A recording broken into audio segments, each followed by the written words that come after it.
बढ़ते आगे बात अब सिरसा की, जहां लघु सचिवालय के बाहर clerical association welfare society Haryana का सांकेतिक धरना पिछले काफी दिनों से जारी है। कर्मचारियों ने मौके पर हरियाणा सरकार के खिलाफ जमकर नारेबाजी भी की, सरकार से जल्द मांगों को पूरा करने की गुजारिश भी की।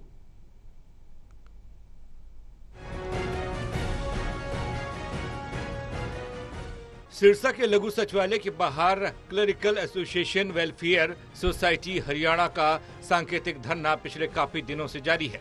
कर्मचारियों ने इस मौके पर हरियाणा सरकार के खिलाफ जमकर नारेबाजी की।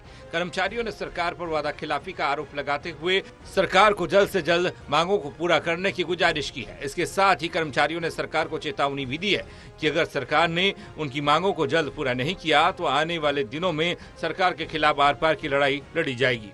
वहीं कर्मचारियों ने साफ तौर पर सरकार को चेतावनी भी दी कि लोकसभा चुनाव में सरकार ने उनकी मांगों को पूरा नहीं किया था, जिसके बाद कर्मचारियों ने सरकार के खिलाफ लोकसभा चुनाव में वोटिंग कर बीजेपी को हरियाणा की 10 सीटों में से 5 सीटों पर सीमित कर दिया था और अब विधानसभा चुनाव में 90 सीटों पर बीजेपी के खिलाफ वोटिंग की जाएगी, जिसका परिणाम भुगतने के लिए बीजेपी तैयार है।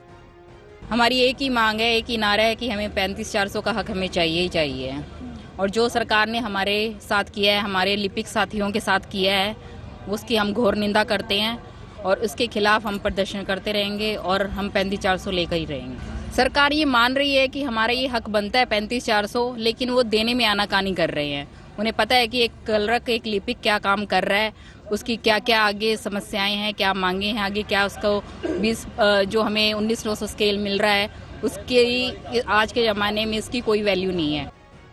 वहीं एसोसिएशन वेलफेयर सोसाइटी हरियाणा के जिला महासचिव सतीश ढाका और सुरक्षा रानी ने बताया कि वे अपनी मांगों को पूरा करवाने के लिए काफी समय से संघर्षरत हैं। कई बार सरकार और उनके उच्च अधिकारियों से मुलाकात भी कर चुके हैं। सरकार और अधिकारियों ने उनकी मांगों को जायज बताते हुए पूरा करने का आश्वासन दिया था, लेकिन सरकार ने मांगे अब तक पूरी नहीं की। सैलरी कम है लेकिन काम उनसे ज्यादा करवाया जाता है। 28 जुलाई को फिर से सीएम आवास का घेराव करेंगे। पहले भी वही थी, आज भी वही है। आपको पता है पिछले साल जो 42 दिन का हमारा स्ट्राइक हुई थी कि हम अपने जो हमसे सरकार कार्य ले रही है उसके बराबर हम वेतन मांग रहे हैं और हमारी कोई मांग नहीं है और ये मांग भी नहीं है, हमारा हक है। कल हमारी पैदल यात्रा चल रही थी करनाल से चंडीगढ़ की, तो कल हम जब कुरुक्षेत्र पहुंचे तो वहाँ हमारे जो अभी सीएम है नायब सिंह सैनी जी, वो वहाँ पे आए हुए थे, तो हम उनके आवास जा रहे थे उनको एक ज्ञापन सौंपने के लिए। तो उसी बीच में सरकार और जो वहाँ के प्रशासन है उन्होंने एक षड्यंत्र के तहत हमारे साथियों को अरेस्ट किया और अलग अलग थानों में ले जाके बंद कर दिया।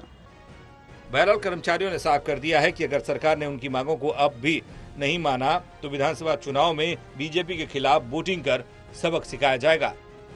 Satnam Singh, Sirsa, total news.